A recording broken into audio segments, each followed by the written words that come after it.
The Padres got it done, as I was hoping. A 4-2 homestand that is absolutely huge. Two series wins, one against the Guardians, one against the Tampa Bay Rays. Yes, we did not do great with runners in scoring position. Fernando Tatis Jr. shined all homestand. Blake Snell, what an incredible revenge start for him, getting pulled game 6 of the World Series after 5 1/3 scoreless innings against the Los Angeles Dodgers. They ended up losing that game, and Blake Snell just shoving it up the Rays' butt. Oh my goodness. 6 innings pitched, 12 strikeouts. He was touching 98. He had a chip on his shoulder. I want to first talk a little bit about the Guardian series, about what really Tatis does for this team. The main thing I want to talk about is we just need a guy to put this offense on his back. Last year we talked about a guy like Manny Machado. Manny Machado was there all season long last year. He had that injury in late June, and that did set him back a little bit. He had a couple months when he hit under 200, but then he got back at it, and he was absolutely carrying this ball club. After the Juan Soto trade, we were under 500 for like the first month. Soto never really got hot. He got in a big slump. He wasn't great in the playoffs, but Manny Machado stayed there the whole season, and that's what Fernando Tatis is starting to do, both sides of the ball. We always talk about him swinging the bat. He's great at swinging the stick, power hitter, hits for contact, hits for power, puts up aggressive bats, is electric on the base pass. Today, he at least stole a run running through the stop sign. That's just a guy who's insane. But when I say both sides of the ball, this guy is doing everything. You think about the Guardian series, the game 2, the second game of that series, he was making diving catches. He was making outfield assists. He was deacon runners, back picking Ahmed Rosario. And then today, gunning Manuel Margot at the plate. I was there in person. It was an absolute laser, 99.5-mile-an-hour throw off the hand of Fernando Tatis Jr. That pretty much saved the game. And then he also stole a run when he ran through the stop sign. So this guy is just doing it all. He's literally like farming WAR right now. It's actually crazy. He's been a super valuable player to this team. I mean, at this point, he must be leading the team in WAR. Interesting, though, it was actually Ha-Sung Kim because of his defense, but I think he's around 3.0. So I think Tatis is a little above that. I think he's like 3.5. But it's just going to keep going up because this guy is doing it on both sides of the ball. And that's all we want for Fernando. If he can make big differences at defense, and that's what he's been doing, that's going to be a huge part for us. And look, it's been paying off huge. He basically was one of the biggest reasons we won the baseball game today and beat the freaking Tampa Bay Rays, the best team in baseball, 2 out of 3 times in a series. Yes, we would love a winning streak. And I think players agree on that. We haven't really gone a winning streak, but that's 3 series wins in a row, the Rockies, the Guardians, and then now the Rays. That's great progress. I would love the winning streak. You think of the freaking Cincinnati Reds, they won 8 games in a row, and they're like, second in that division in the NL Central. The Reds are just playing good baseball. Yesterday's game in the 2-0 victory was a little bit, discouraging, especially because, the runners in scoring position difficulties. We did not actually get a hit with runners in scoring position, but we did win 2-0. And I just want to shout out the pitching. Once again, what is this, the 3rd podcast in a row in as many podcasts? The pitching has been locked down, lights out. They don't let anything phase them. You think of the Wander Franco check swing today. I was absolutely like in utter disbelief. It was unbelievably bad. You literally saw Franco walking back to the dugout. Like the guy knew he struck out. Jim Wolf goes, like, was he not watching? Like, I don't understand this about this guys. Like, are these guys just not watching the freaking game? Like, how do you miss that? That is my question. But, Steven Wilson, shout out to him. He's a very underrated player. He's got like a 2.6 ERA. Nobody's talking about Steven Wilson. Nobody's talking about my boy, Steven Wilson, but the bullpen has been huge. The starting rotation's been a lot better. Yu Darvish is concerning me a little bit. I'll get into that in a second.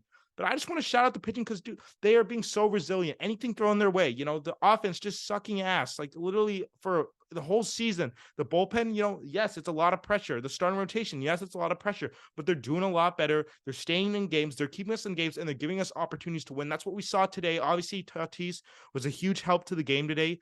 But, the bullpen is locking it down and giving this offense a chance. What is it, June 18th today? I don't want to keep using that excuse, but it is the fact that we do have a lot of time to get hot. We do not want to be slumping later. I mentioned it in the last podcast, guys. It is so much better to get all this crap slump out of the way early than late because every team goes through some sort of slump. It depends on how big it is or small it is. The 2022 Dodgers who won 111 games, they had a little losing funk, but then they got back into it.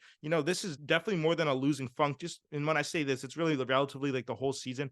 But we're starting to play better baseball. 3 series wins in a row. If we keep winning series, we're going to be in very good shape, ladies and gentlemen. We are having more selfless at bats. You want to reference the second game of the Rays series. We won that game on small ball. What a great job by Ha-Sung Kim dropping down that drag bunt for the base hit. Single. Trent Grisham pops his bunt up, but in the perfect place, falls right behind Zach Eflin for another base hit. And then Tatis, this is a huge, huge moment for him. You think of the steroid thing. You think he's selfish. You think the motorcycle thing. Well, Tatis willingly on his own terms lays down a bunt, a sac bunt, and that was huge because it set up the sac fly for Juan Soto. It's stuff like this that helps the team win baseball games. Like I was saying last podcast, when you get rid of that mindset that it's the me, I got to be the guy to do it, and you say next guy up, it makes it so much easier. And that's what I'm seeing from this team.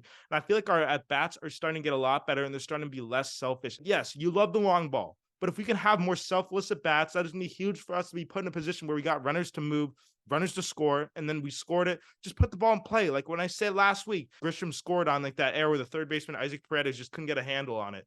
You have to just be in a position where once you have selfless at bats, you got to put it in play, take a chance at it. Maybe they make an error, and that's exactly what happened. Juan Soto went hitless in the Rays series, but I am encouraged because he did look a lot better against the Guardians. He had an opposite field home run. It's like a miracle. I kind of called him out, and then he hit a home run. I was opposite field. I was at the game, and I was like, go. And I just couldn't believe it because, dude, I haven't seen a Juan Soto opposite field home run in so long. And get this, guys, when I was talking about his trade chart in 2021, when he used to be a better hitter, you think about it like this. Most of his home runs, over 50%, went to the opposite field. And now this year, he has like 5 hits to the opposite field. So this just shows you if Juan Soto can get back to being a more balanced hitter, he's going to be so much better. He's already good now, very high OPS around the 870s, batting average around 255, 260 range. It looks like it's going to stay around there all year. Not the best, not the Juan Soto superstar we love, but that's going to be a great hitter. A 260 batting average and 870 OPS, I'll take it, but I'd love it to be higher.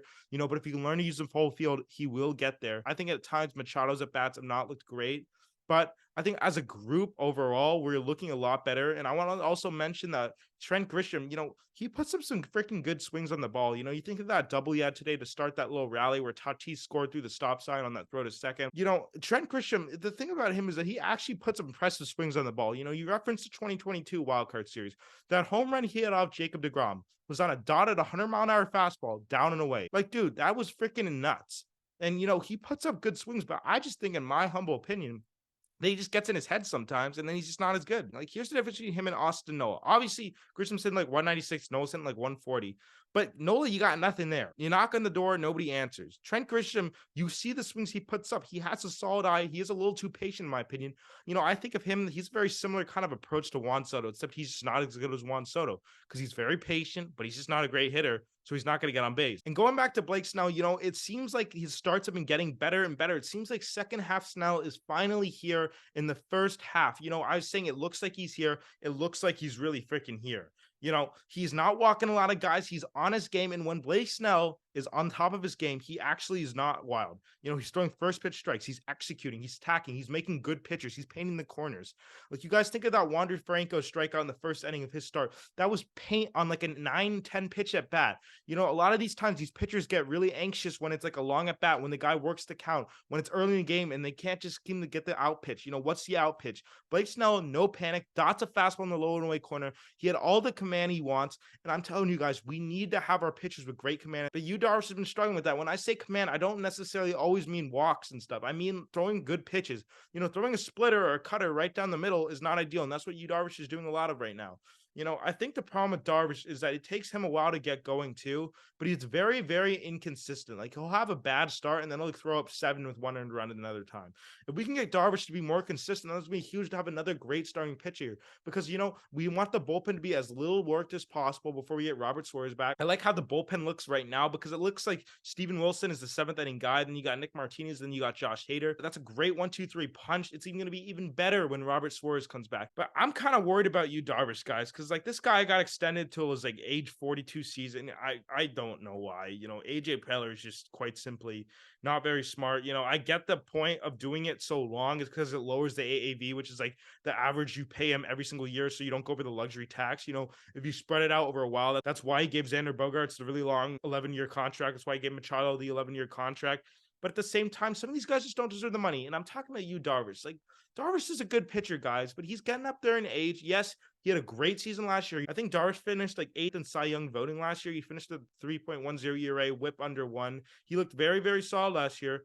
But I want to say the inconsistency with Darvish is what gets me, because there's going to be starts where he gives up like 8 runs and I don't know why. And then he'll have a good start. But right now, guys, he has a 4.74 ERA and he's getting paid $108 million over the next 6 years. And he's 36 right now.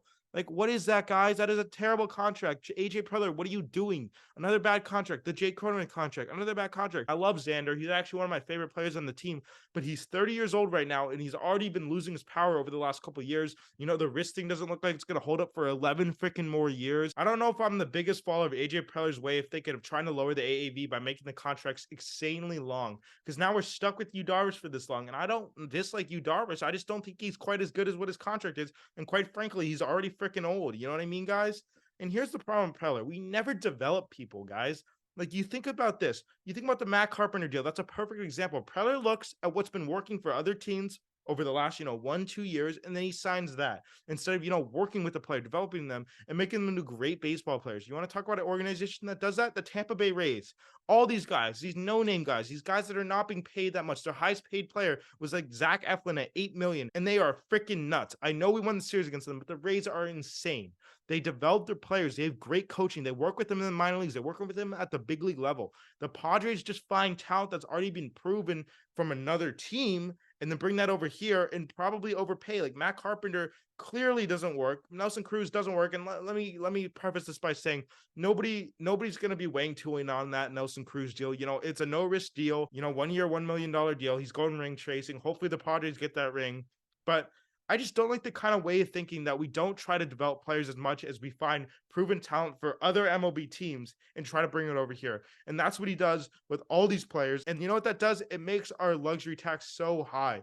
And I get it. We have great talent, Tatis, Xander, Machado, Soto. But at some point, we got to learn to develop players on our own. We got to learn to make players into good ball players and not take already good ball players that work for other teams and try to bring it over here. What do you guys think about the series win versus the Guardians? What do you guys think about the series win versus the Rays? What do you think about Blake Snell shoving? What do you think about Tatis putting the team in the back? And what do you think about AJ Preller, the front office, and the way of thinking and the logic in trying to take already proven MLB talent for other teams and bringing them to San Diego instead of really developing players in their own organization and bringing them up and signing them for less money? Let me know your thoughts in the comment section down below.